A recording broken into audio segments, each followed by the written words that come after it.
And it's crazy to me that the Christian persecution, I don't know what it is. I think a lot of it comes down to there's just a thing with Jesus that I guess people don't like. It's just what it is. I find this super fascinating because Julian Dory has a guest on and he brings up the topic of persecution in Nigeria and all over the world. And I think I know something that they don't. And I'm going to explain something that they seem to miss here. So let's get right into it. There's one thing I want to talk about related to Christianity. Is that cool? Your show, bro. So I wanted to bring up something that has not been talked a lot about is the Christian persecution happening. And specifically in Africa. If you look at the world reports, obviously the worst country to be a Christian is North Korea. I think most people understand why. It's not a big fan of that. Oh yeah, that should be common sense. Yeah. I never even thought of that. But even though there's still 500,000 Christians in North Korea. There's 500,000 in there? Reported by the World Report, and it's underground. And then there's also in China. That's pretty gangster. So like the top 10 usually rounds out as like North Korea, then it goes like Somalia, and then Afghanistan was in the top 10 and it fell out because of the whole Kabul disaster, the withdrawal. And then so these are the top 10 most persecuted, but the most violent persecution of Christians is happening none other than in Nigeria. Nigeria. And this is Yeah, that's fascinating. I didn't know that there was, did he say 50,000 or 500,000? 500,000 Christians in North Korea? I did not know that. But the Bible says that even though there's persecution, Christians thrive under persecution. It gives them something to long for. And we're so thankful. That's why we want to fight for our freedom to worship whoever we want. Because at the end of the day, we don't want to be forced to worship Jesus, but we don't want to be forced not to. That's the thing. And no one is talking about this. So I'm glad he's bringing this up. you know about this, which is so funny, is the ISIS groups there of Boko Haram. Yeah. And then you have also in the Republic of Congo, which in February, this is an important story to talk about, there was 73 beheaded Christians. And it was by this Allied Democratic Republic group of Congo. They're just an ISIS sect of like Boko Haram pretty much. And these ISIS sects are essentially, they're trying to make Africa an Islamic continent. That's their goal. And their goal is to wipe out all Christians. That's their message. And what ended up happening, it was the early mornings in February, and these cars were driving in, and everyone was asleep in the town. It was like 2 or 3 a.m. And all of a sudden you start hearing, being like, come out, we need you guys. The people don't know. The Christians are like, what's going on? So they go outside, and they're getting rallied up by this Allied Democratic Republic group. And they're like, hey, come with us. We're going to take you over here. So where do they take them? They take them to their church, nearby Protestant church. And then what they do is they take them inside the church, and one by one, they behead them. Oh. One by one, they're just beheading them. And That's so messed up, guys. Like, they even talk about this. They're like, for some reason, they just dislike Christians. Oh, I wonder why. Because Jesus is the way, the truth, and the life. And if you're not for Jesus, they are threatened. And if you're not for Jesus, you're for the devil, I would say. And of course, if you're for the devil, they're going to dislike Jesus. They're like, why in the world? Jesus is a good guy. Well, because Jesus is the Son of God. And the enemy does not like that. Ali Tabrizi covering this. this is all a phenomenal job covering this, because it's just, for whatever reason, it'll make some headlines in some places, but it's just not talked a lot about. Like 1 in 5 Christians in Africa are being persecuted. 1 in 4 are being persecuted in Asia. And then 3 out of 4 in the Middle East, which I think that one's kind of also like kind of obvious for the reasons over there. But in Nigeria, that whole belt of Africa right there, the beheadings, the killings, they're using saws, they're using like hammers to like kill these Christians. And their whole goal, like they're telling them, is like, denounce your faith, denounce it. Like Christ isn't king, all these things. And they're persecuting them and killing them. And there's a horrible story that happened a decade ago in Nigeria where there was a pastor and his wife and 2 kids. And again, another ISIS sect rallied them up, and they held the pastor and they executed the girls in front of the husband and wife. And then they took the wife, executed in front of the pastor, and then they killed the pastor. And then they butchered up their body and chopped him up. And the only reason we know this is there was a kid in the roof watching this whole thing happen and witnessed it. And it's crazy to me that the Christian persecution, I don't know what it is. I think a lot of it comes down to there's just a thing with Jesus that I guess people don't like. It's just what it is. They're like, what in the world could it be? Jesus predicted it. You'll be persecuted for following me. You will be disliked. You will be hated. Because Jesus is the way, the truth, and the life, guys. I'm sorry. That's just reality. It says, a brother will betray his brother to death, a father will betray his own child, and children will rebel against their parents and cause them to be killed. And all nations will hate you because you are my followers.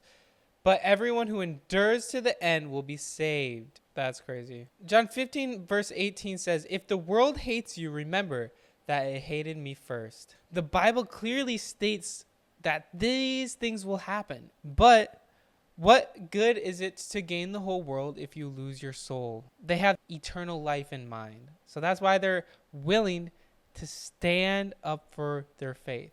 It's difficult. It's sad. It's awful. I can't imagine going through that. But I don't understand. I don't understand why it doesn't get covered more or to get talked about. That's what blows my mind. You're having some independent journalist from Australia who's not even that big talking about it, and then Should be bigger. Should be way bigger and will be. We're working on that. We're working on it.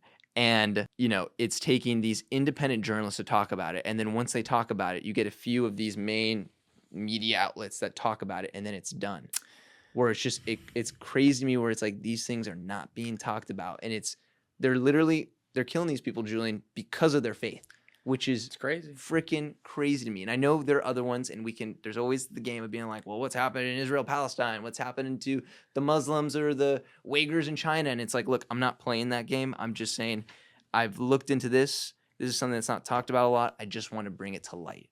It's something that's incredibly sad to see because it's horrible. Innocent people, and a ton of these people, like the groups around them in that African region, the other Christians, are unafraid and continue to follow their faith despite everything that's happening there, knowing that they're in danger of literally like your kid or your wife or your cousin are going to get killed maybe in a week from now. And it's not like these Christians are like, let's arm ourselves and kill them. Like these Christians are like, they tend to be like, we're not a militant group. We just want to live by our faith, what we believe. And that's that. And it's just so sad. It's very sad. It's tragic. What human beings still do to each other in 2025 somehow. It's getting worse though, guys. It's getting worse for Christians all over the world. People think it's amazing in the West. I mean, we're blessed and thankful, but it's getting worse for Christians all around the world. But they're still growing. China is one of the most heavily persecuted for Christianity, and they're one of the fastest growing religions is Christianity in China. Me. It shouldn't, sadly. But yeah, some of this stuff doesn't get covered, and some of it's just math. Oh, yeah. Which is just really sick. But the math is, if you use the old intersectionality curve, Christianity, the people you're talking about aren't associated with this, to be clear. You're talking about people in Nigeria and some of these other countries that are smaller that we don't think about. But like Christianity is a Western white man's religion with a following of 2 billion. It's the highest on the curve.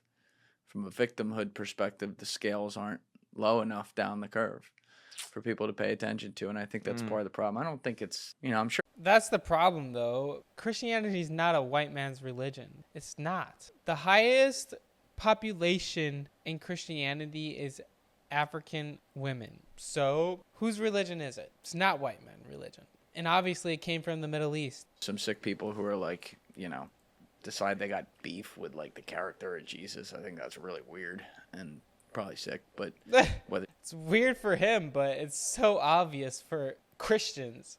So many people dislike the character of Jesus. They might say, well, I think Jesus was a good guy, but really when it comes down to his teachings, they despise it. They despise it and hate it. Believe in it or not, like, seems like he was a pretty goddamn good guy. It's just something about it.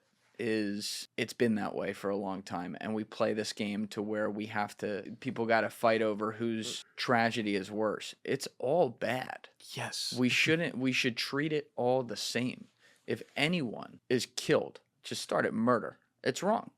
Then you start at, then you get to, if anyone is killed on the basis of their social background, their racial background, their country background, their ethnic background, insert any thing you want here above.